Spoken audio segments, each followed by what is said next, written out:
शांति की बहाली के लिए भारत हर संभव योगदान देने के लिए तैयार है। इंडो पैसिफिक क्षेत्र में अंतर्राष्ट्रीय कानूनों के तहत फ्रीडम ऑफ नेविगेशन और रूल ऑफ लॉ सुनिश्चित करने पर हम दोनों एकमत हैं।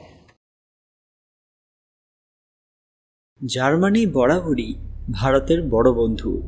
এবার তারা এক এমন কাজ করতে চলেছে যা গোটা বিশ্বকে অবাক করে দিয়েছে।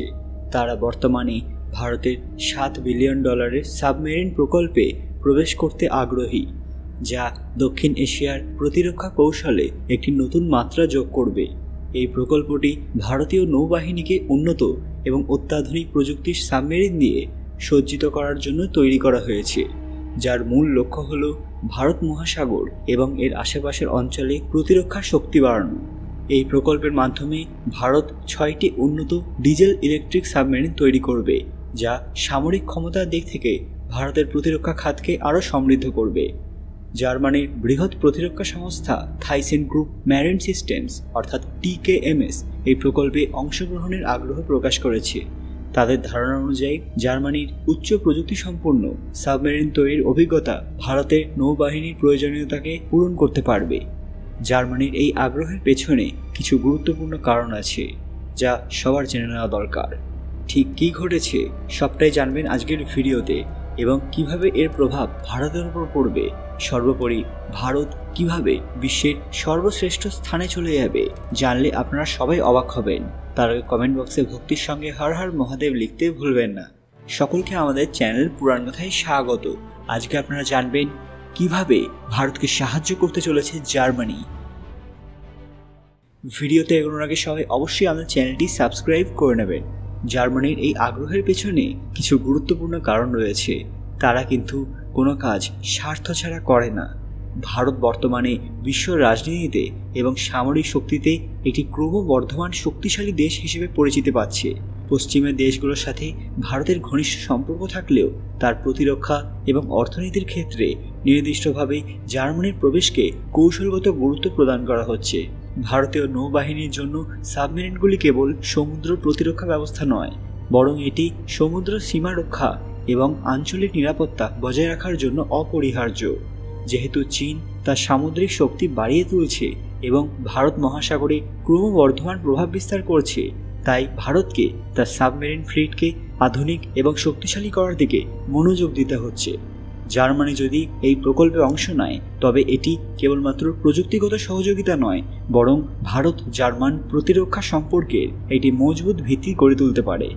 এই সাবমেরিন প্রকল্পের মাধ্যমে ভারত তার সাবমেরিনগুলিতে দীর্ঘমেয়াদী প্রযুক্তিগত নির্ভরযোগ্যতা পাবে। TKMS তাদের HDW সিরিজের উন্নত প্রযুক্তি, যা নীরবে গভীরের সাগরে চলাচল করতে পারে এবং অ্যান্টি সাবমেরিন প্রযুক্তিতে সক্ষম, সেই অভিজ্ঞতাকে ভারতীয় নৌবাহিনীর সাবমেরিনগুলোতে অন্তর্ভুক্ত করার চেষ্টা করা হচ্ছে। এছাড়াও ভারতের মেক ইন ইন্ডিয়া উদ্যোগের সাথে সমন্বয় রেখে জার্মানি এই প্রকল্পে ভারতের স্থানীয় শিল্পের সাথে কাজ করার আগ্রহ প্রকাশ করেছে, যাতে স্থানীয়করণ এবং স্থানীয় প্রযুক্তির হস্তান্তর ঘটে। এটি কেবলমাত্র প্রতিরক্ষা খাতে একটি চুক্তি নয়, বরং এটি ভারত এবং জার্মানির অর্থনৈতিক সম্পর্ককে আরও শক্তিশালী করে দেবে। যদি TKMS এই প্রকল্পের অংশ হয়ে যায় তবে ভারতীয় কারখানাগুলোতে জার্মান প্রযুক্তির স্থানান্তর ঘটবে এবং স্থানীয় কর্মীদের প্রশিক্ষণের মাধ্যমে উচ্চ দক্ষতা সম্পূর্ণ কর্মশক্তির বিকাশ ঘটবে। এতে ভারত শুধু উচ্চমানের সাবমেরিনই পাবে না, বরং এটি তাদের নিজস্ব প্রতিরক্ষা খাতকে আত্মনির্ভরশীল করার জন্য একটি গুরুত্বপূর্ণ পদক্ষেপ হবে। এই উদ্যোগের মাধ্যমে ভারত একটি শক্তিশালী প্রতিরক্ষা ব্যবস্থাপনা কৌশল তৈরি করতে পারবে, যা দক্ষিণ এশিয়ার নিরাপত্তা চ্যালেঞ্জগুলো মোকাবেলা করার জন্য জরুরি। জার্মানির মতো একটি উন্নত প্রযুক্তি সম্পন্ন দেশ যদি এই প্রকল্পে অংশ নেয় তবে ভারতীয় নৌবাহিনী একটি বিশেষ প্রতিরক্ষার দিক থেকে আরও শক্তিশালী হয়ে উঠবে এবং এটি ভারতের সামুদ্রিক প্রতিরক্ষা সক্ষমতাকে আন্তর্জাতিক মানের সাথে সামঞ্জস্যপূর্ণ করে তুলবে। হঠাৎ জার্মানি ভারতের প্রকল্পগুলোতে এতটা আগ্রহী কেন? কারণ আমরা সবাই জানি ভারত একটি দ্রুত বর্ধনশীল অর্থনীতি এবং প্রতিরক্ষার বাজার, যা আন্তর্জাতিক প্রযুক্তি এবং বিনিয়োগের জন্য বিশেষভাবে লাভজনক। ভারতের বিশাল বাজার এবং মেক ইন ইন্ডিয়া উদ্যোগ বিদেশি কোম্পানিগুলোর জন্য স্থানীয় উৎপাদন এবং অংশীদারিত্বের সুযোগ তৈরি করেছে। পাশাপাশি ভারত প্রশান্ত মহাসাগরীয় অঞ্চলে চীনের ক্রমবর্ধমান প্রভাব মোকাবেলায় জার্মানি কৌশলগতভাবে ভারতকে সমর্থন করতে চায়, যাতে আঞ্চলিক ভারসাম্য রক্ষা করা যায় এবং সমুদ্র নিরাপত্তা বজায় থাকে।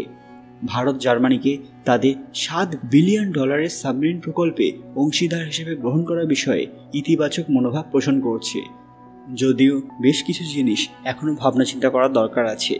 বন্ধুরা, আপনাদের কি মনে হয়, ভারত কি জার্মানিকে এই সুযোগটা দিয়ে ভালো করবে, নাকি এটা কোনো ভুল হয়ে দাঁড়াবে? আপনাদের মূল্যবান মতামত কমেন্ট বক্সে অবশ্যই জানাবেন। আজকের ভিডিওটি লাইক করবেন এবং শেয়ার করে সবাইকে দেখার সুযোগ করে দেবেন। সমস্ত প্রকৃত ভক্তরা কমেন্ট বক্সে হর হর মহাদেব লিখতে ভুলবেন না। আরও এরকম দরকারি আপডেট পেতে পুরাণ কথা অফিসিয়াল চ্যানেলটি মনে করে সাবস্ক্রাইব করে নেবেন। খুব তাড়াতাড়ি ফিরে আসবো আরও একটি দরকারি ভিডিও নিয়ে। ততক্ষণ আপনারা এই ভিডিওগুলো দেখতে পারেন। ধন্যবাদ।